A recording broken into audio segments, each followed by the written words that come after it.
అరణ్యాల్లో ఉండాల్సిన క్రూర మృగాలు రోడ్డెక్కుతున్నాయి. రోజుకో చోట కనిపిస్తూ దడ పుట్టిస్తున్నాయి. తెలుగు రాష్ట్రాల్లో పులులు, చిరుతలు హడలెత్తిస్తున్నాయి. అటు ఆంధ్రప్రదేశ్, ఇటు తెలంగాణలోనూ భయోందోళన కలిగిస్తున్నాయి. స్థానికులకు కంటి మీద కునుకు లేకుండా చేస్తున్నాయి. మొన్న శంషాబాద్ విమానాశ్రయం, నిన్న భోగాపురం విమానాశ్రయం. ప్లేస్ ఏదైనా పెద్ద పులుల సంచారం బెంబేలెత్తిస్తోంది. అడవుల్లో తిరగాల్సిన పులులు ఏకంగా ఎయిర్పోర్ట్లకే వచ్చేస్తున్నాయి. విమానాశ్రయాల పరిధిలో తిరుగుతూ గుబులు రేపుతున్నాయి. విజయనగరం జిల్లా భోగాపురంలో పులి సంచారం హడలెత్తిస్తోంది.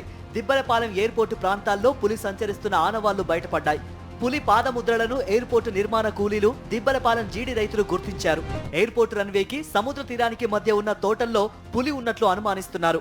టైగర్ కదలికలను గుర్తించేందుకు ట్రాప్ కెమెరాలు, బోన్లు ఏర్పాటు చేశారు ఫారెస్ట్ అధికారులు. పులి సంచారంతో బెంబెలెత్తిపోతున్నారు స్థానికులు. మా కుర్రవాళ్ళు చూసారు ఎర్లీ మార్నింగ్ పులి పిల్ల పులి వచ్చే అడుగులో వేలుముద్దలు కనబడ్డాయి. ఇవన్నీ వన్యంలో ఇక్కడ గ్రామ పెద్దలు జీడిపిక్కలు వ్యవసాయం చేసుకుంటున్నారు. వాళ్ళు భయాందోళనకు గురి చేస్తున్నారు.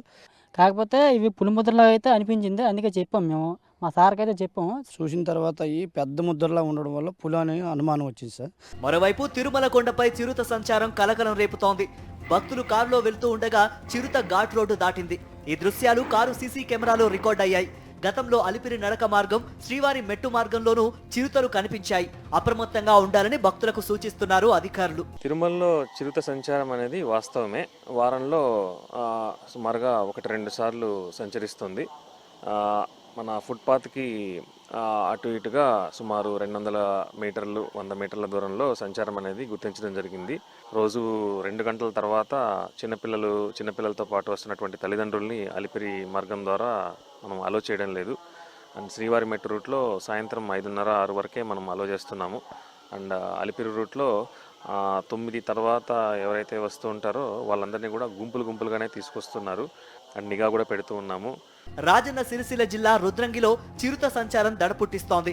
నల్లగుంట ప్రాంతంలోనే గంగాధర్ అనే రైతుకు చెందిన గేదె దూడపై దాడి చేసి చంపేసింది. దీంతో ఒక్కసారిగా గ్రామస్తులు ఉలిక్కిపడ్డారు.